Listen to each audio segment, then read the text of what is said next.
Evidentemente, en la representación de meridianos y paralelos, que es nuestro canevas, es lo que tenemos nosotros en esta figura, ¿sí? En el cual vemos que los meridianos son representados como líneas rectas concéntricas que pasan por el polo, todas confluyen o se intersectan en el polo, y los paralelos son circunferencias en las cuales las de menor radio son las que están más cerca a los polos. Ahora vamos a pasar a la proyección ortográfica ecuatorial. Nuevamente nuestro punto de proyección está en el infinito, pero estos rayos son paralelos al plano del ecuador terrestre. Por lo tanto, las ecuaciones de proyección que vamos a tener son las que tenemos en ese momento, en esta imagen: x igual a seno de phi, e y igual al coseno de phi, seno de lambda.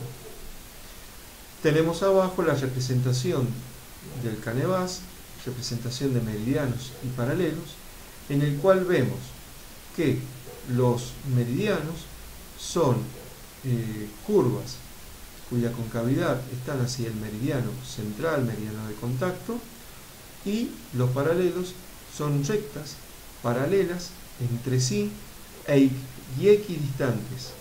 Y esto no es un tema menor, porque van a guardar la misma distancia que tienen el paralelo de 10 a 20, es la misma entre el de 20 y el de 30, entre el de 30 y el de 40, y así sucesivamente. Esto no es algo menor.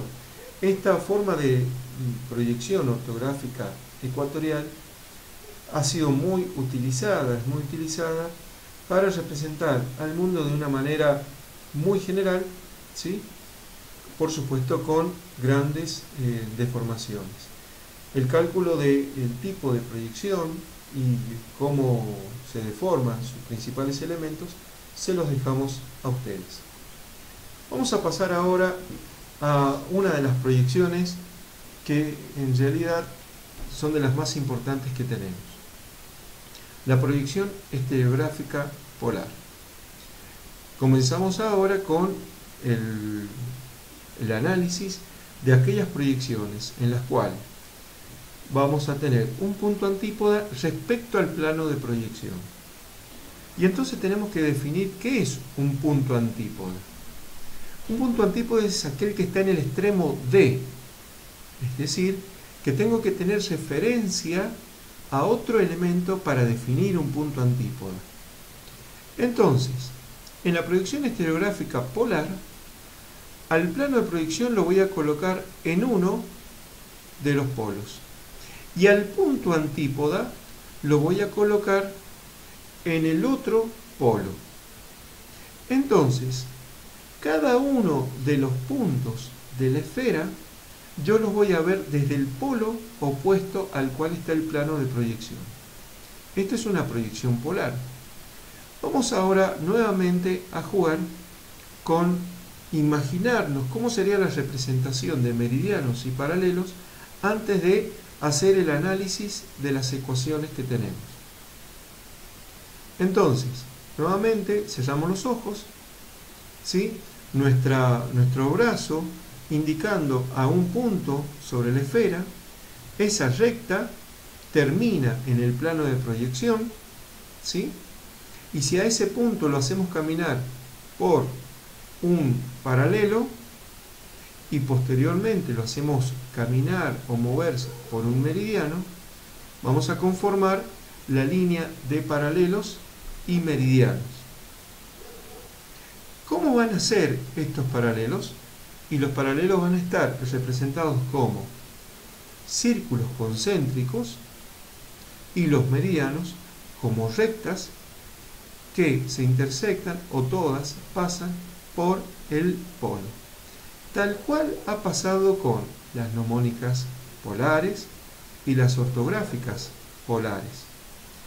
Las gnomónicas polares no pueden representar todo un hemisferio. Las ortográficas polares sí pueden representar todo un hemisferio. ¿Y las estereográficas podrán o no representar todo un hemisferio?